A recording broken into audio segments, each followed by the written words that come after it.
story about Mel. First, I want to thank Phyllis for getting all this together and for our food and the memories of our great guy. He was about 3 years older than Mel and I in high school, and he was a baseball player. So I had that in my mind, thinking down the road. You saw a picture of him a while ago on our baseball team. He played on our senior softball baseball team when we won the World Championship. We won about 6 of them over in Seattle, and the one that Jimmy was on, he had, I don't know, Phyllis, maybe you could tell me. He had a foot that was either broken or sprained. He hurt his shoulder. Well, he had a shoulder too, but his foot.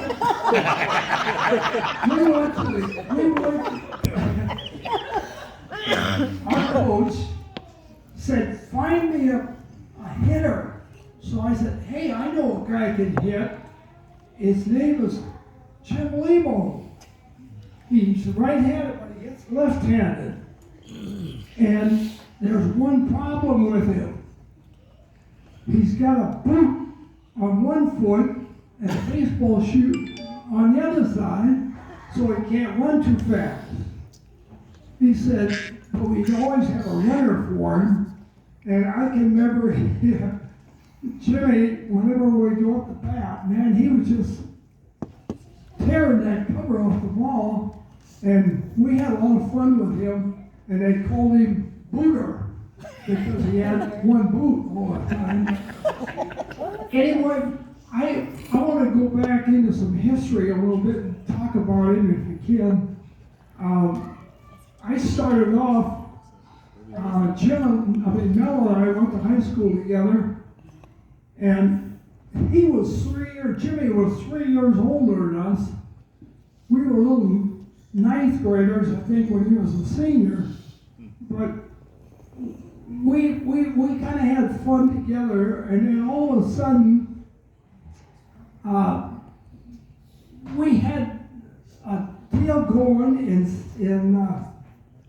over in Seattle, and I was working for the University of Washington, where I played football for Jim Owens, and after that summer, I came home over to Port Orchard from where I lived in Seattle, and I talked to Mel's dad.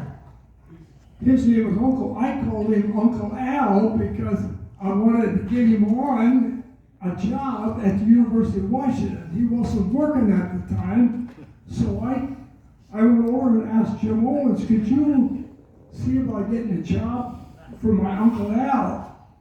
He said, well, sure, bring him over. So we brought him over, and he gave him a job as a painter. He painted the whole part of the stadium and up in the clubhouse, and then we were going on. About a week later, I came back to Port Orchard, and I talked to Jim, and I said, Jimmy, hey, why don't you come to Seattle? I got a house over there with 2 people, our quarterback, Al Ferguson, and Bobby Dunn, and we're living up in Queen Anne, and you can move in with us, and we'll go down and you could work at the University of Washington with us if Coach Owens can find you a job. Well, we had a guy. Here's what happened. It was we didn't have AstroTurf then, we had all turf. And so we had to dig 18 inches down, about a foot wide, way back in the end zone, and I think we had 20 guys all started digging up towards the other end. Well, we were digging along, and everybody was up to about maybe the 5-yard line, 5-yard line, and then all of a sudden, this coach of ours come out in the trainer comes on, he said, hey, come on, let's go. McCarter, let's go. There was a guy named Jim McCarter, we called him Choo Choo. He was a big black guy, and he was back. He's still in the end zone. The rest of us were up to the 5-yard line. He got closer to him and said, Jim, come on, let's go. And the guy never did do anything. So he got right up close to him, and he looked at him. And what he did was he dug into the dirt and fell asleep on the top of his shovel. And so the guy kicked the shovel off from underneath him, and he fell down. And the guy says, you're out of here, you're gone. I don't want you working. So when I came home the next week, I talked to Jim. And I said, hey, Jim, one of the guys over there got fired on the line. We're digging the ditch. How much would you want to come and work over there? He said, yeah, I'll do it. So he got over there, and we were working along. And where that other guy was 5 yards behind us, Jim was 5 yards ahead of everybody. And so the coach came over and he said, hey, Jim, you gotta slow down a little bit because you're leaving everybody in the dust back here. And so he said, no, I got a better deal. You're gonna go up in the clubhouse, and I got some really good jobs up there. I want you to take care of that. So Jim, of course, that was fine. He went on with doing that.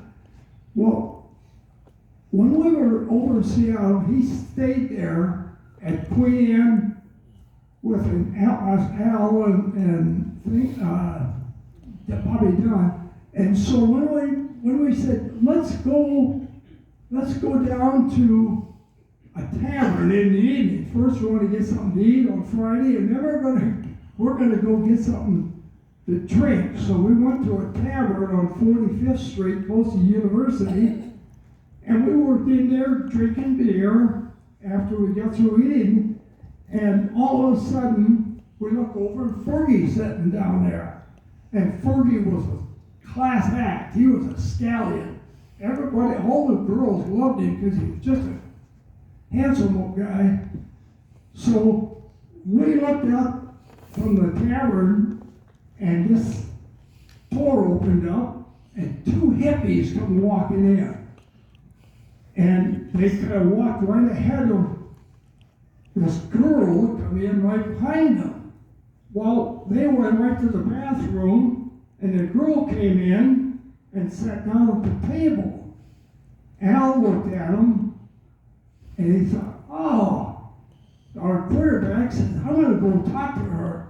So he goes over and starts talking to this girl, and these guys are still in the bathroom. So when they come out, by that time Al Ferguson had made a contact with this girl. Let's go, take off. I got a car out here, we'll go somewhere. So she was going out the door, and when finally these hippies come out, and they look around, they said, hey, where's our girl? And this guy said, well, she just left with these two guys. With this one guy, the quarterback. So they were outside. Jim was going up towards the University District up at, on the highway there, and they were, these two guys were in their car right behind him, trying to catch him. And so we were right behind them, and so I said, hey, we got to get up and get to see what's going on up there. Let's go, we'll get in the car. So as we go get in the car, Jim and I were in the front seat, and this girl says, can we go along? We said, all right, get in the back of the car. So we go up, and we're getting up in the University District, and we pull up alongside this car, and Fergie was in there with his old Pontiac, and we said, hey, the guy right behind you is after you. You got this girl in there, and you're going to be in trouble. They got two guys after you. So he said, I tell you what I'll do. I'm going to step on it. You slide in right behind me, and then slow down and lose these guys, and then we'll go on back to the house and have a party. So we did that. We were going along pretty good, and all of a sudden, this guy couldn't get by us. He was trying to get back and catch Al, but he couldn't get there.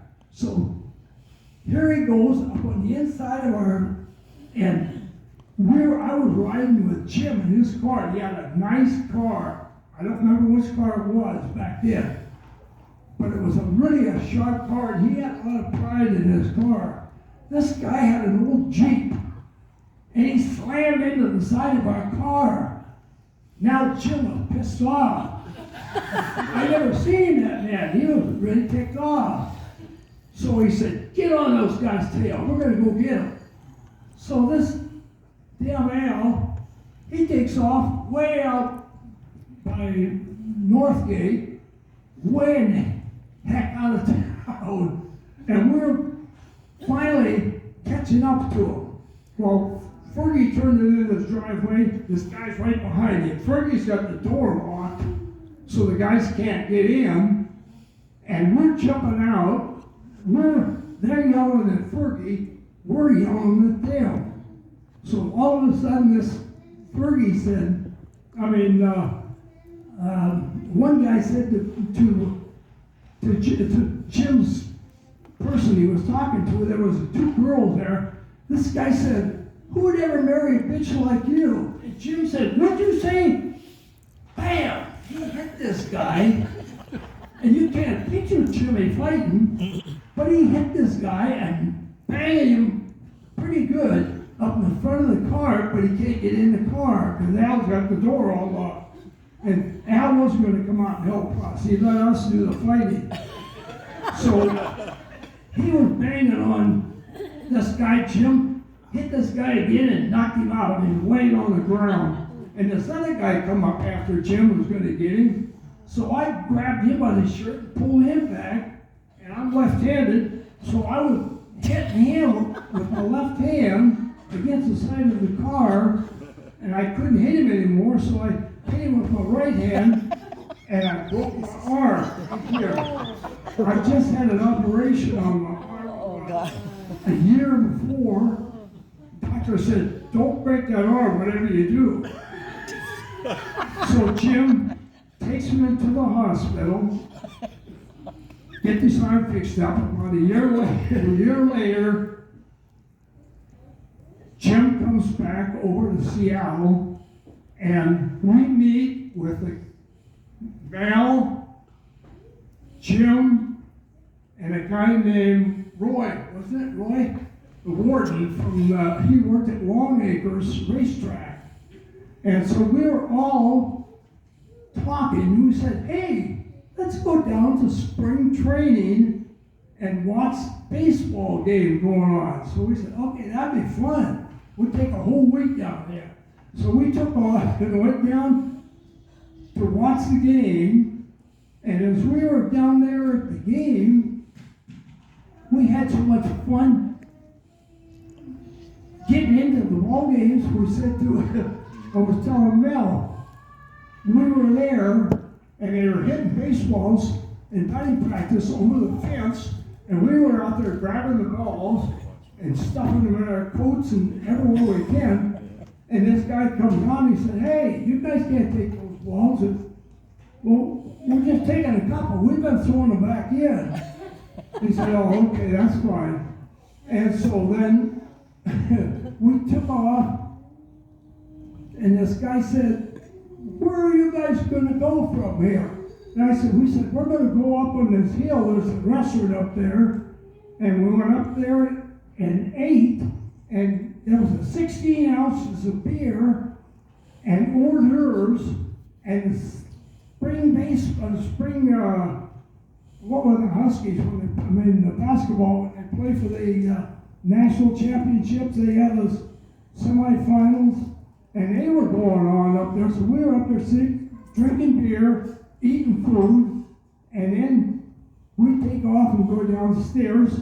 Well, when we got down to the bottom of the last inning, and Jim Jim says, hey, we gotta go play some golf. We just can't be watching baseball all the time. Well, the next couple days, the team was gone. So Jim, of course, had already looked up all the golf courses in the area, and he had us ready to go play golf. So we take off to this golf course, and we were playing golf, and the next thing, Jim, remember Jimmy, what he said? We were up there playing, and Jim said, hey, we gotta have 2 and 2. Let's get 2 cards and go out and play. And I got here's the courses. So we get going, we were taking off, and then all of a sudden, Mel and I would play Roy and Jim together, but they beat the hell out of us all the time because Jim was so good. And so then the next day, I'd get Jim, of course, and I would win, and the other guys would have to buy the beer. Well, then the next day, Mel would get Jim. him and get Jim in. And we just this wasn't no good. So finally, Jim says, I got a better deal. Let's play the second 9. I'll play by myself, and you 3 guys play by yourself as a team.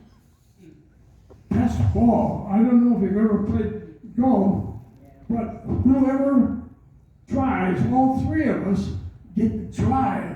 And if one of us got a real good drive, that's the best ball. So the other 2 take our ball, put it right alongside of him, and then the next one is hit it. If we get a good hit, right alongside of it, we'll go up there.